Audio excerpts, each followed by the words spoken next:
एक और गंभीर विषय है। आपको मालूम है कि भारतीय जनता पार्टी पिछड़ों, अति पिछड़ों, अपने आदिवासी बंधु भगिनी, अपने अनुसूचित जाति बंधु भगिनी की आगे बढ़ाने के लिए हमेशा प्रतिबद्ध रही है। हमें गर्व है कि सबसे बड़ी संख्या में लोकसभा के सांसद पिछड़े, अति पिछड़े वर्ग के भाजपा के हैं, SC ST वर्ग के भाजपा के हैं। पूरे देश की विधानसभाओं की संख्या निकाली जाए तो सबसे अधिक विधायक OBC अति पिछड़े भाजपा के हैं, SC ST भाजपा के हैं। आज देश का प्रधानमंत्री भी उस वर्ग से आता है। हमें गर्व है जो आज भारत ही नहीं दुनिया के प्रभावी नेता हैं। OBC वर्ग को संवैधानिक दर्जा देने में हमारी सरकार ने काम किया है। और आज मैं जानता हूं देश के पूर्व IT मंत्री के रूप में कि आज IT के क्षेत्र में इन वर्गों के लोग क्या काम कर रहे हैं। चाहे वो स्टैंड अप इंडिया हो या स्टार्टअप इंडिया हो, एक नया अवसर दिया है और हमें गर्व है इस बात का। और ये हमेशा हमारी प्रतिबद्धता रहेगी। हमने OBC को परिवार की सीमा में बांधा नहीं, एक से एक छोटे कार्यकर्ता को ऊपर पहुंचाया। आज केंद्रीय मंत्रिपरिषद में भी बहुत बड़ी संख्या में उस वर्ग के लोग हैं। तो जब बिहार में जाति जनगणना की बात हुई तो हमारी पार्टी ने इसका पूरा समर्थन किया। जरा शांत रहिए, शांत रहिए। पूरा समर्थन किया। बोला भैया शांत रहेंगे प्लीज। तो आपने देखा होगा कि कितने हमारे उप मुख्यमंत्री थे, हमारी सरकार थी, और आपने देखा होगा हम लोगों ने बिल्कुल खुले मन से कहा जरूर कराइए। तो ये तो हमारा कमिटमेंट का पार्ट था ना। लेकिन ठीक से कराइए कि गलत तरीके से कराइए, ये है बड़े सवाल। और कल माननीय अध्यक्ष जी और हमारे विधान परिषद में विपक्ष के नेता माननीय साहनी जी ने विस्तार से बताया, विजय जी ने वहाँ की बैठक में बताया। आज हम ये कहना चाहते हैं कि नीतीश बाबू कैसा सर्वे करवाया आपकी सरकार ने। टीवी चैनलों पर बार बार आ रहा है कि बड़ी संख्या में अति पिछड़ों के बड़े बड़े मोहल्लों को छोड़ दिया गया। पटना के हम सांसद हैं, विधायक गण हैं, बहुत शिकायत हम लोग के पास आ रही है। और कई टेलीविजन चैनल से तो बाकायदे भेजा अति पिछड़ों के परिवार में, बाकी में कहा कि नहीं कुछ बताया गया, कोई नहीं आया। तो ये आंकड़ा कैसे जुटाया गया है, ये सवाल तो हम करेंगे और ये सवाल उठेंगे और ये सवाल उठने चाहिए। क्या इस पूरे सर्वे की कवायद के पीछे एक बात की कोशिश थी क्या कि अति पिछड़ों की संख्या को खंडित किया जाए, कम किया जाए, और जो गैर लालू जी नीतीश कुमार की विरोधी जातियां हैं उनको कुछ सीमित किया जाए, ठीक से फील्ड सर्वे नहीं कर करके। और ये बात मैं कुछ प्रमाण के साथ बोल रहा हूं। देखिए,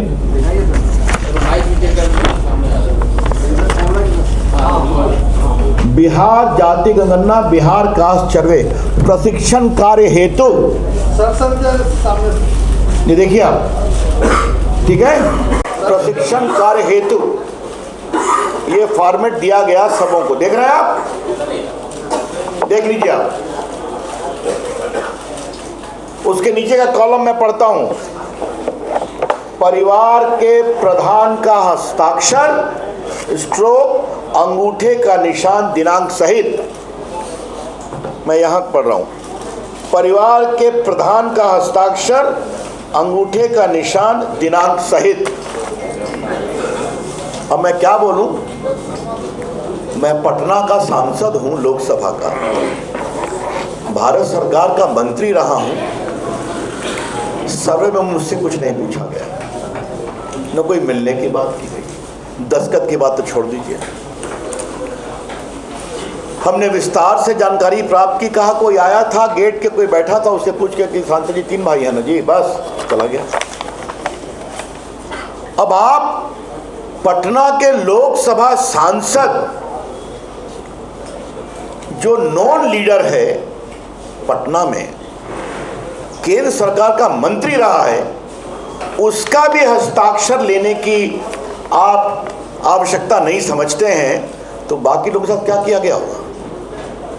ये सवाल हम उठाना चाहते हैं।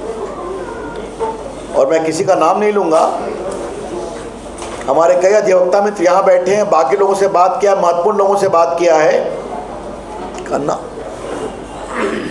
तो आपकी सरकार ने कैसे, इसलिए मैं प्रमाण लेकर आया हूँ। प्रशिक्षण हेतु, कार्य हेतु फॉर्म बना हुआ है, इसी पर आपको हस्ताक्षर लेना है। तो आप कास्ट का ना सर्वे करें नीतीश बाबू, तो कास्ट का ऑथेंटिक कौन बोलेगा? मुखिया बोलेगा। अगर नहीं पढ़ा लिखा है तो अंगूठा लगाएगा कि हमारी जाति ये है, हमारे परिवार में ये लोग हैं। तो ये क्या है, हमें समझ में नहीं आ रहा है। मैं विस्तार से क्या बोलूं, जिस तरह से बातें सामने आई हैं कि किस तरह से अति पिछड़ा वर्गों को खंडित करने की कोशिश की गई है, यह बहुत पीड़ादायक है।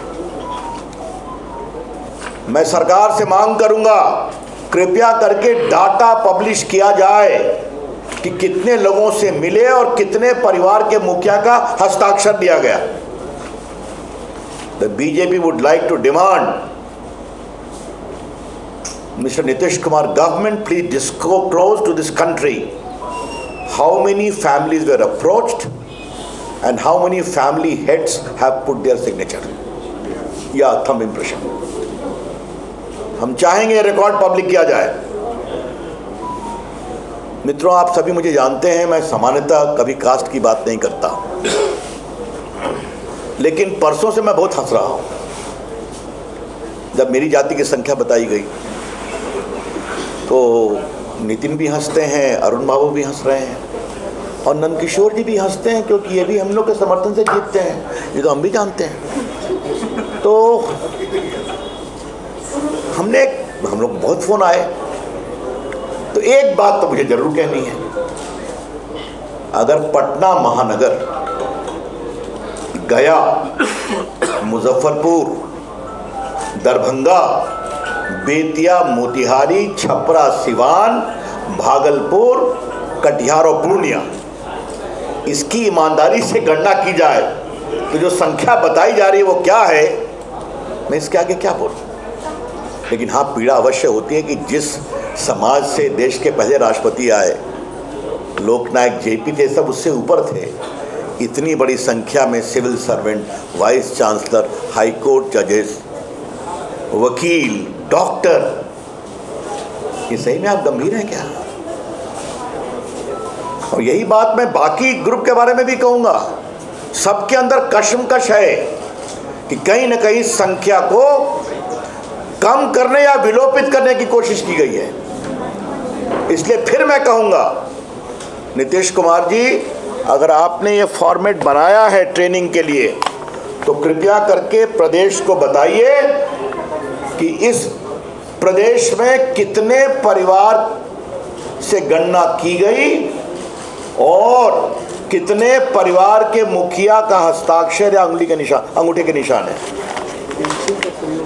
हाँ, नितिन बाबू को बहुत जगह पेंसिल का प्रयोग किया गया ना।